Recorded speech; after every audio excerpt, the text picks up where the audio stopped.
하나님 말씀 마태복음 10장 1절로 15절 같이 우리 스크린 참조하시고 읽겠습니다. 시작. 예수께서 그의 12제자를 부르사 더러운 귀신을 쫓아내며 모든 병과 모든 약한 것을 고치는 권능을 주시니라. 12사도의 이름은 이러하니 베드로라 하는 시몬을 비롯하여 그의 형제 안드레와 세베대의 아들 야고보와 그의 형제 요한, 빌립과 바돌로메, 도마와 세리마테, 알페의 아들 야고보와 다데오, 가나안인 시몬 및 가롯 유다 곧 예수를 판자라. 예수께서 이 12를 내보내시며 명하여 이르시되 이방인의 길로도 가지 말고 사마리아인의 고을에도 들어가지 말고 오히려 이스라엘 집에 잃어버린 양에게로 가라. 가면서 전파하여 말하되 천국이 가까이 왔다 하고 병든 자를 고치며 죽은 자를 살리며 나병 환자를 깨끗하게 하며 귀신을 쫓아내되 너희가 거저주었으니 거저주라. 너희 전대에 금이나 은이나 동을 가지지 말고 여행을 위하여 배낭이나 두벌 옷이나 신이나 지팡이를 가지지 말라. 이는 일꾼이 자기의 먹을 것 받는 것이 마땅함이라. 예, 뒤에가 안 나왔군요.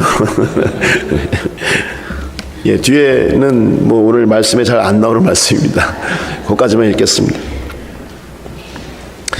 오늘 본문의 말씀은 이 땅에 당신의 제자를 세우시고 또 그들을 통해서 하나님의 나라를 세우시기 원하셨던 예수님의 마음이 잘 기록되어 있는 말씀입니다.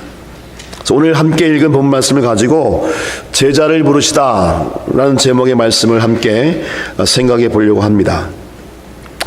제자를 부르시다, 첫 번째로 보내시기 위해서 부르십니다.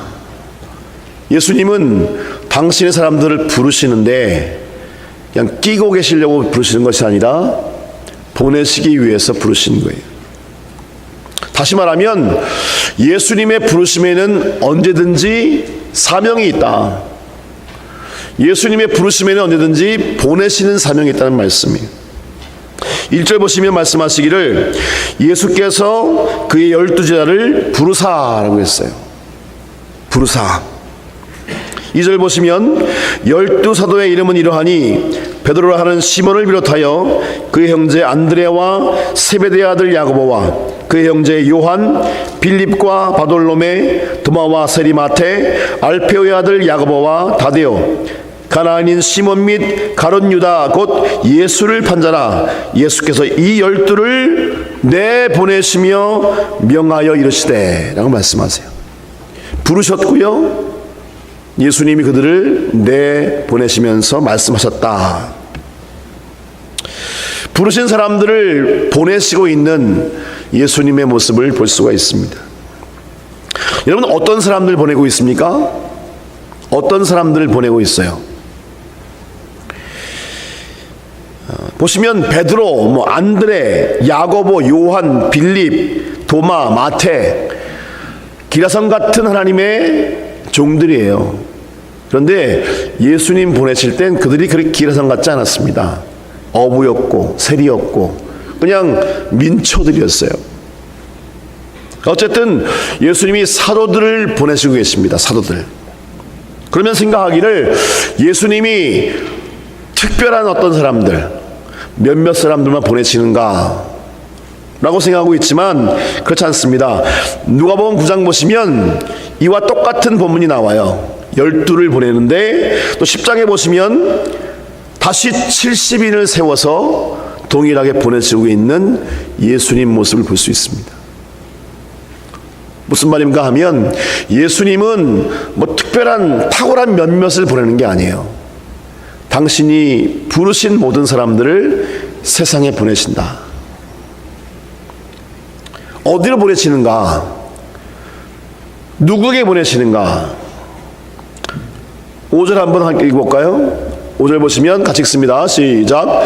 이방인의 길로도 가지 말고 사마리아인의 고을에도 들어가지 말고 오히려 이스라엘 집에 잃어버린 양에게로 가라.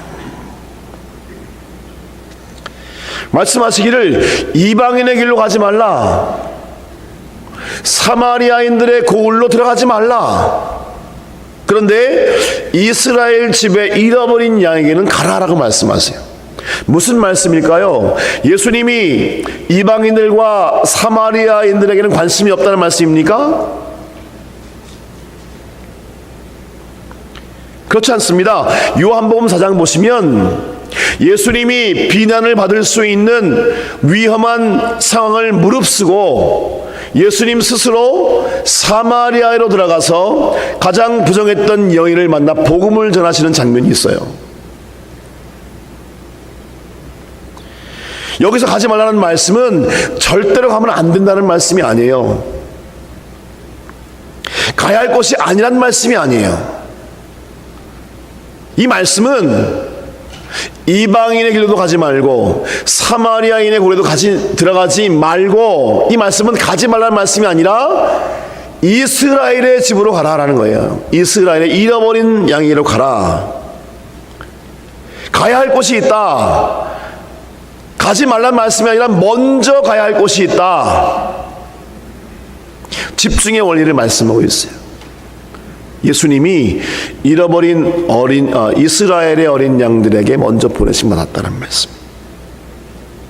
다 가야 하는데 그래도 먼저 가야 할 곳이 있다. 어떻게 할 수 있습니까? 사도행전 1장 8절에 보시면 이방인들과 사마리아인들에게 가지 말라 하시는 예수님이 이렇게 말씀하세요. 오직 성령이 너에게 임하시면 너희가 권능을 받고 예루살렘과 온 유대와 사마리아와 땅끝까지 이르러 내 증인이 되리라.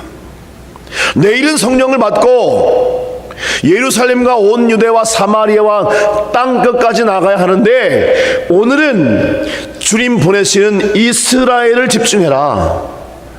이스라엘 각 선과 촌에 집중할 때라는 것입니다. 여러분, 오늘 예수께서 우리를 보내시는 장소가 있어요. 예수님이 우리를 보내시는 사람이 있어요. 우리는 편한 곳 가고 싶어하고 내가 좋아하는 곳 가고 싶어하지만 예수님이 오늘 우리를 특별하게 보내시길 원하시는 사람이 있고 장소가 있다는 말씀이에요. 중요한 것은 내가 그 하나님 예수님 마음을 분별하고 그 마음을 묻고 있는가. 주님 누구에게 나갈까요? 어디로 나갈까요? 그 예수님의 부르심 앞에 묻는 마음이 있는가. 내가 좋아하는 것, 편한 곳, 이야기 통하는 곳, 그런 곳만 가서 우리의 시간을 보내는데 그렇지 않다라는 거예요. 하나님이 우리를 부르셨으면 보내시길 원하신다. 우리를 보내길 원하시는 사람들이 있다.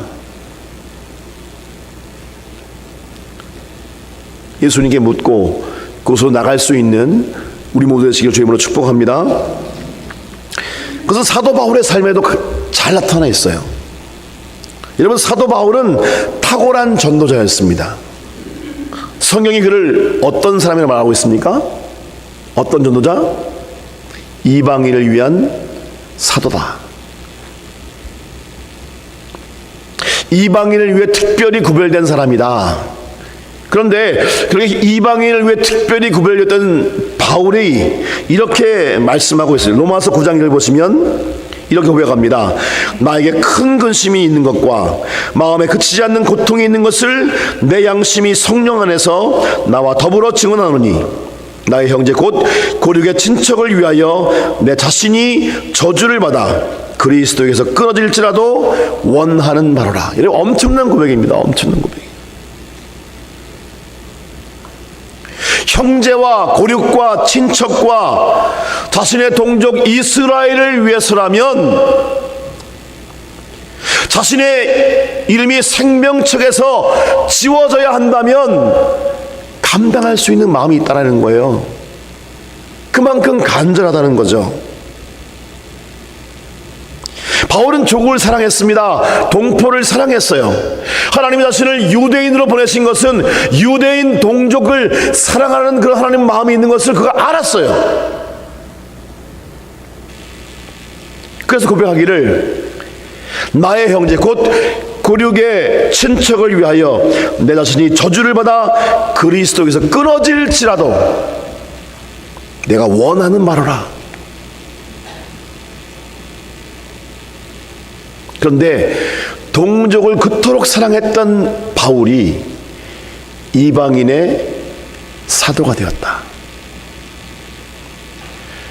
예수 그리스도의 마음을 품고 그의 마음이 이스라엘을 넘어 이방인으로 흐르고 있는 것을 볼 수가 있습니다. 여러분, 이것이 우리에게 말씀하시는 것이 무엇입니까? 우리가 한국 사람으로 태어난 것에는 필연적인 뜻이 있다. 우리의 사명은 먼저 한국 사람에게 집중하는 것이다. 먼저 내 집을 위해 울어야 한다.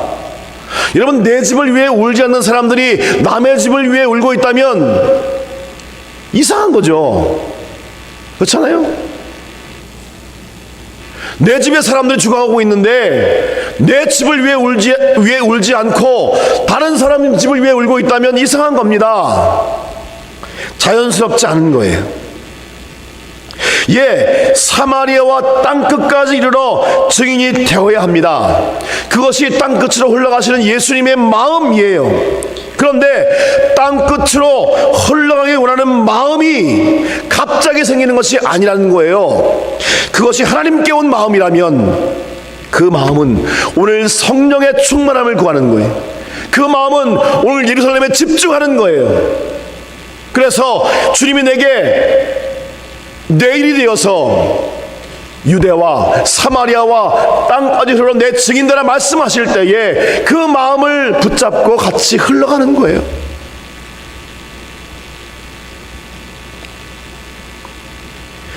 갑자기 생기는 게 아니에요. 여러분, 그 마음이 다시 말하면 예루살렘을 다 채워야 넘어갈 수 있는 말씀 아니에요. 동시에 가야 해요. 그런데 중요한 것은 영원 사랑하는 마음은 하나님께서 내게 주신 지금 내가 서 있는 그 자리에서 시작돼야지, 내 옆에 있는 사람에게는 관심이 없고 땅끝에만 있다면 그것은 영원 사랑하는 마음이 사실은 조금 이상하게 전달되는 거예요.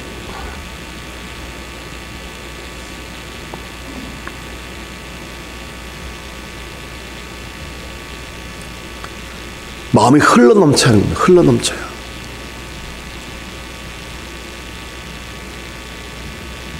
하나님께서 우리를 한국인으로 보내신 가장 근본적인 부르심을 말씀하는 거예요. 그것이 바울의 마음이었어요. 자신의 동족이 구원받는 일을 위해 자신의 이름이 생명책에 지워지는 것도 마다하지 않겠다는 이 바울의 마음. 그런데 그가 땅끝으로 가고 있어요. 왜? 예수님이 내가 너를 이방인을 위한 그릇으로 택했다. 이방에 나가 복음을 전하는 바울이 이방인을 위한 선교사가 된 후에도 그는 언제나 유대인의 회당을 먼저 방문했어요. 회당에서 복음을 전하고 회당을 중심으로 이방인들에게 선교했던 바울의 모습을 볼 수가 있습니다. 하나님이 우리를 페더럴 웨이에 세우셨어요. 우리의 마음이 페더럴 웨이에 있어야 하는 거예요. 가장 먼저 우리를 한국 사람으로 보내셨기 때문에 한국인에 관한 영혼을 향한 불쌍함이 있어야 하고 그 마음이 넘쳐 흘러가야 한다는 것입니다. 집중할 게 있습니다. 그것은 이스라엘의 잃어버린 양이에요. 또 한 가지 기억할 것은 잃어버린 양에게 가라는 거죠. 잃어버린 양에게. 다른 교회 나가는 사람들에게 우리 교회 오세요 하지 마세요. 그건 전도가 아니에요.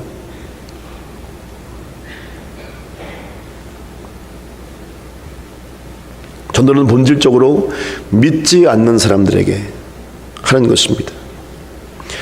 교회 다니는 분들을 만나시면 축복하세요. 좋은 일꾼 되십시오. 축복하세요. 그분들을 우리 교회로 이끌어 오려고 노력하지 마세요. 그것이 주님이 기뻐하시는 것이다. 주님은 우리를 보내시기 위해 부르십니다. 두 번째로 우리를 부르시는 이유는 세상에 전할 메시지가 있어요. 메시지가 무엇입니까? 6절 말씀을 이렇게 합니다. 오히려 이스라엘 집에 잃어버린 양에게로 가라. 가면서 전파하여 말하되 천국이 가까이 왔다 하고 병든 자를 고치며 죽은 자를 살리며 나병 환자를 깨끗하게 하며 귀신을 쫓아내며 너희가 거저받았으니 거저주라 라고 말씀하세요. 여러분, 어떤 메시지를 전해야 한다고요? 천국이 가까이 왔다. 천국이 가까이 왔다.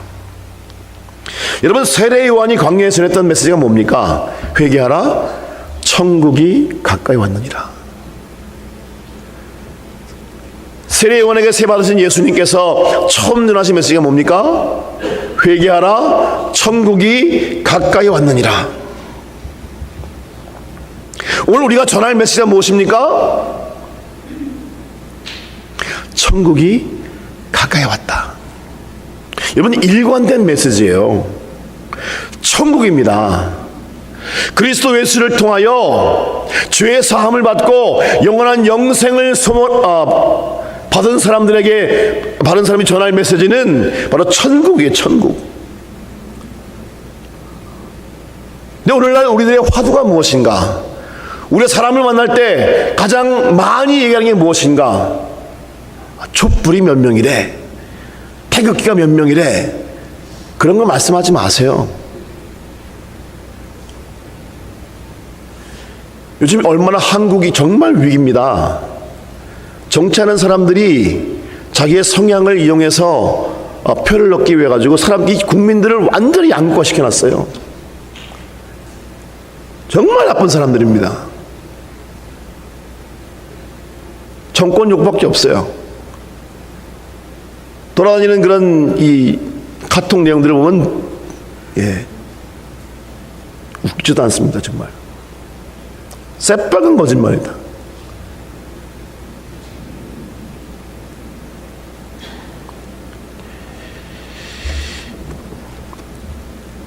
우리가 이야기할 것이 무엇인가? 우리가 이야기할 것이 무엇인가? 그건 천국이에요. 천국이 갖고 왔습니다. 우리의 화두가 무엇인가? 요즘 경기는 어때? 그런 얘기도 해야 되죠. 하지만 하나님이 우리를 세상에 보내신 이유는 요즘 경기를 말하는 게 아니라 천국을 말하라. 천국이 가까이 왔다. 여기서 말씀하시는 천국이 어떤 천국일까요?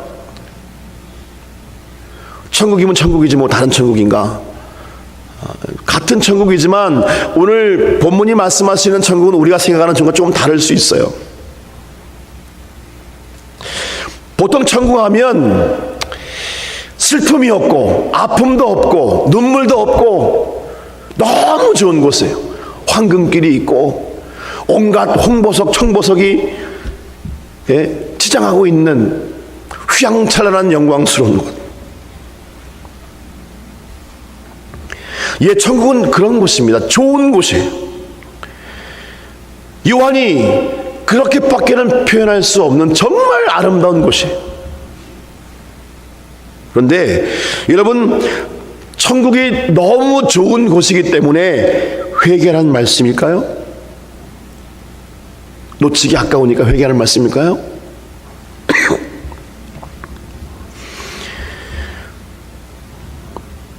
오늘 본문이 천국이 가까웠다. 예수님께서 세례 요한이 회개하라, 천국이 가까웠다는 말씀은 너무 좋은 곳이니까 놓치지 말라는 말씀이 아닙니다.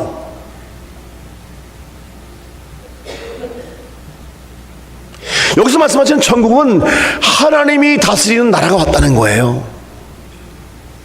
의로우신 하나님, 의로우신 재판장이 다스리는 나라가 곧 온다.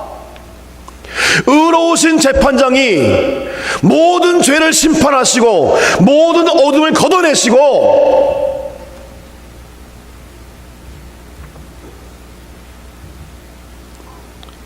그리스도의 나라를 완성한 나라 곧 올 것이다. 그 나라는 악이 존재할 수 없습니다. 그 나라에는 죄가 존재할 수가 없어요. 죄의 값을 주지 않으면 들어갈 수 없는 나라. 모든 굽은 것을 펴시고 모든 어두운 것을 밝히시고 모든 억울한 것들을 갚아주시고 예수 그리스도의 십자가 보혈로 죄 씻음 받은 사람들이 들어갈 수 있는 나라. 그러므로 회개하라는 거예요. 하나님 나라, 그 좋은 나라가 올 뿐만 아니라 의로운 재판장이 심판하실 때가 온다는 거예요.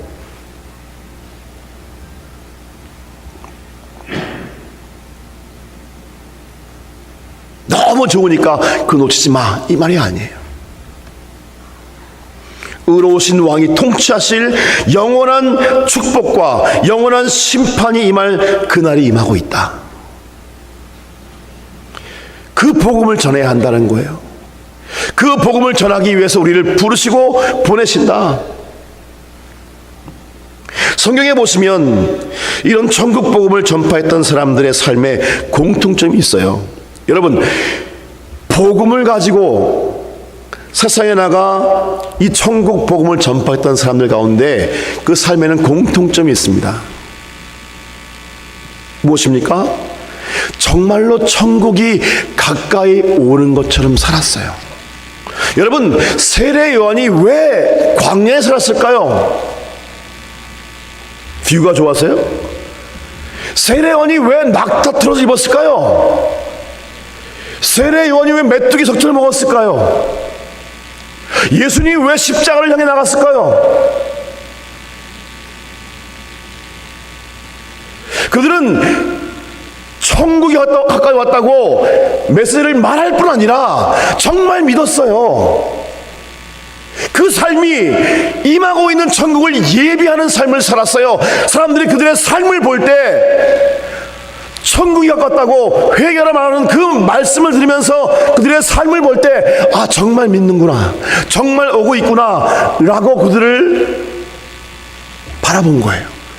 그래서 수많은 바리새인들이 독사 자식이라고 독서를 퍼붓는 세례요한 앞에 나와서 회개하는 세례를 받은 거죠.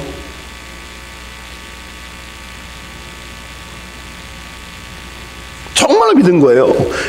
그래서 광야에 살았고 십자가를 지었어요. 이 땅을 사는 동안 남들처럼 입지 못하고 먹지 못하고 즐기지 못해도 하나 상관이 안 됐어요. 왜? 천국이 오고 있으니까. 천국이 오는 사람처럼 살았어요. 오늘날 교회가 천국을 전하면 세상이 웃습니다.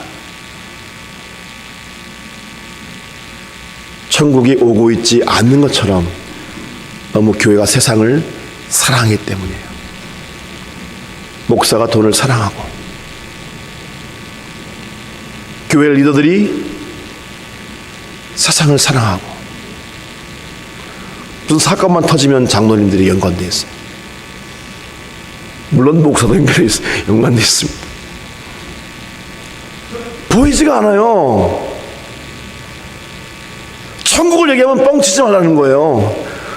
전하는 사람도 준비를 안 하고 있는데 어떻게 세상 사람들이 천국을 준비하겠습니까? 여러분, 크리스토퍼 히친스라는 사람이 있습니다. 무신론자예요. 한국에 옛날에 도장 깨기 있잖아요. 도장 가서 대련해 가지고 이기면 그 도장 그 간판을 꺾고 나오는 뭐 이런 게 있습니다. 도장 격파하는 것처럼 이 사람이 곳곳을 다니면서 유명한 그리스도인들과 함께 논쟁을 해요. 논객이에요. 무신론자 논객. 이 사람이 얼마 전에 오레곤에 와서 어떤 여자 목사님과 논쟁을 했어요.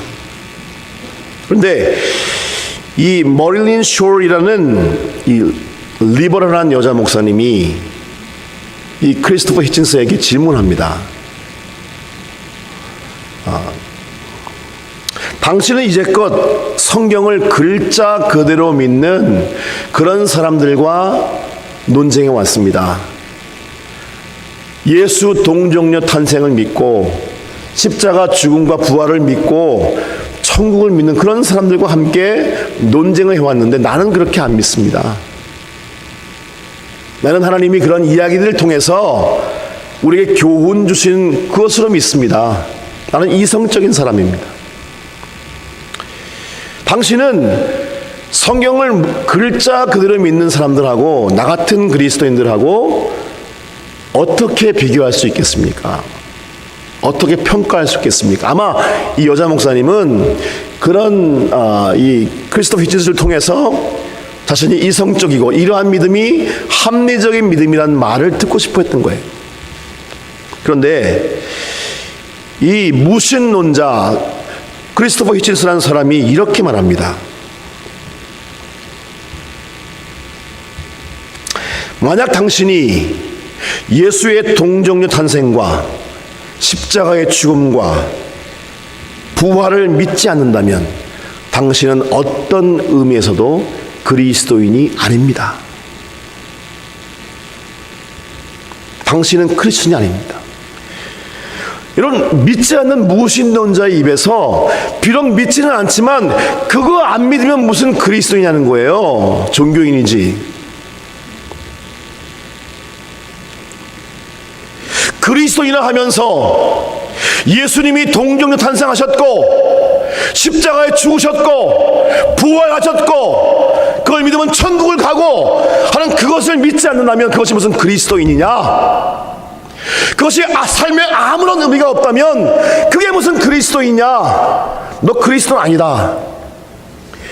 그 말을 들으면서 마음이 정말 시원해지는 거예요. 요즘 말로 사이다예요, 사이다. 근데 그렇게 생각하다가 이런 생각이 들었습니다. 너는 어떠냐? 너는 마음이 그럴 이유가 아무것도 없어요. 그럼 우리는 뭔가 믿는다고 하면서 십자가 앞에서 여전히 죄를 짓는 나는 뭔가,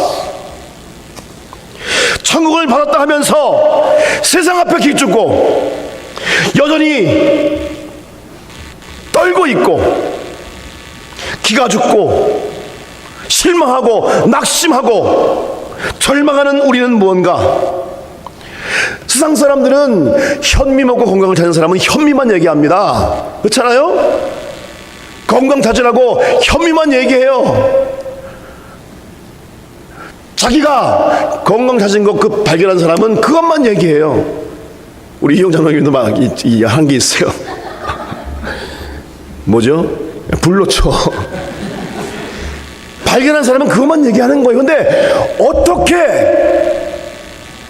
천국을 받은 사람이, 천국을 기다리는 사람이 천국을 말하지 않느냐?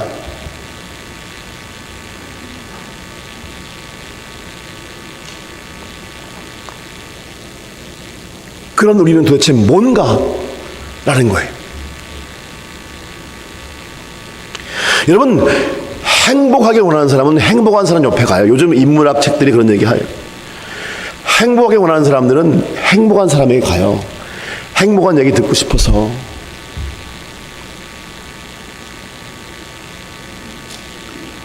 근데 우리에게서 천국이 안 보이는 거예요. 여러분, 천국이 오고 있는 것처럼 살 수 있기를 축복합니다.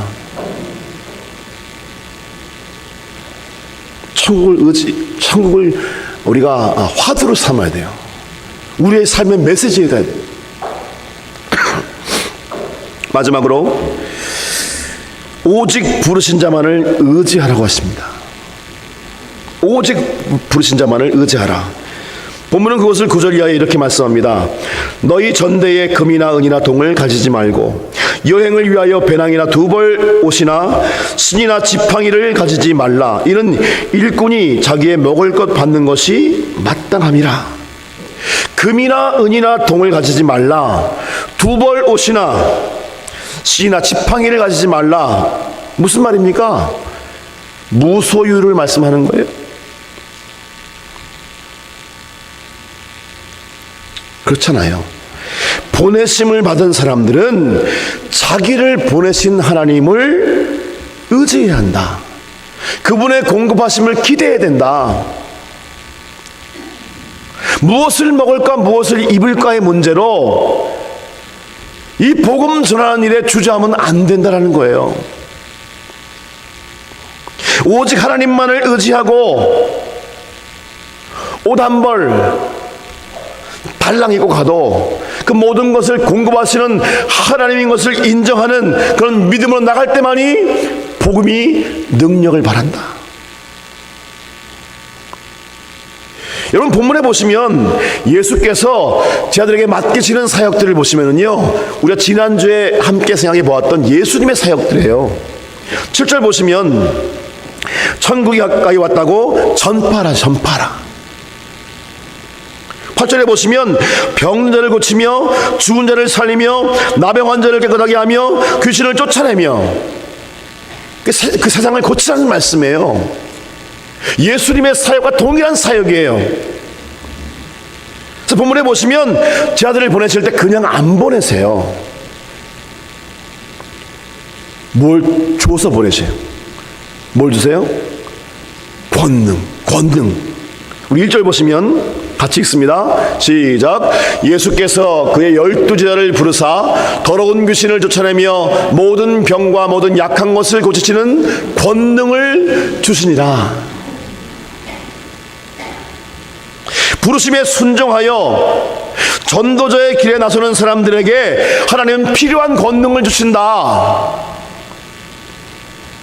이 말씀은 제자만 가는 게 아니라는 거예요. 예수님이 권능으로 함께 가신다는 거예요. 함께. 왜? 예수님의 사역이 예수님 사역. 마태복음 마지막 절에 이런 말씀이 있어요. 마태복음 28장 20절 보시면 같이 읽습니다. 시작.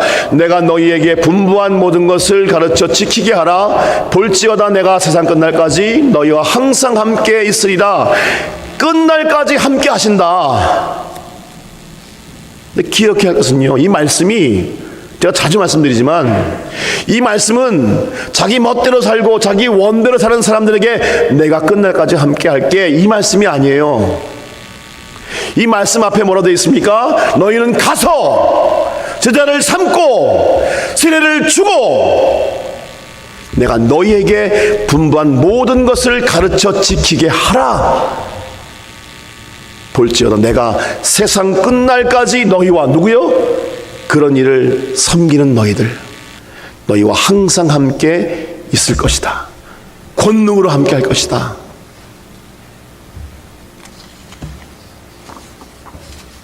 로마서 1장 16절 보시면 이런 말씀이 있습니다.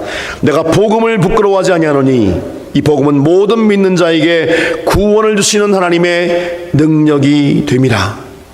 이런 복음은 능력입니다. 복음을 전할 때 복음 받는 사람이 살아나요. 복음이 임하는 곳에 참된 치유가 일어나요. 병든 자가 낫고 죽은 자가 살아나고 문둥병자가 깨끗함을 받고 귀신이 쫓겨가요. 부르심엔 사명이 함께 오고 그 사명에 순종하는 사람들에게는 권능이 함께 온다. 이것이 예수님의 약속입니다. 오늘 주님의 부르심 앞에 순종함으로 이런 하나님의 능력을 경험할 수 있는 우리 교회와 모든 성도 되시기를 주의 이름으로 축복합니다. 기도하겠습니다.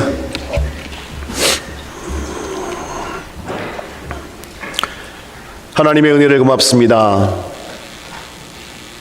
우리를 부르셔서 보내시고 하나님이 우리에게 허락하신 메시지를 전하게 하시고 가게 하시되 빈손으로 보내지 아니하시고 권능으로 우리와 함께 계시는 놀라운 사랑을 인하여 감사합니다.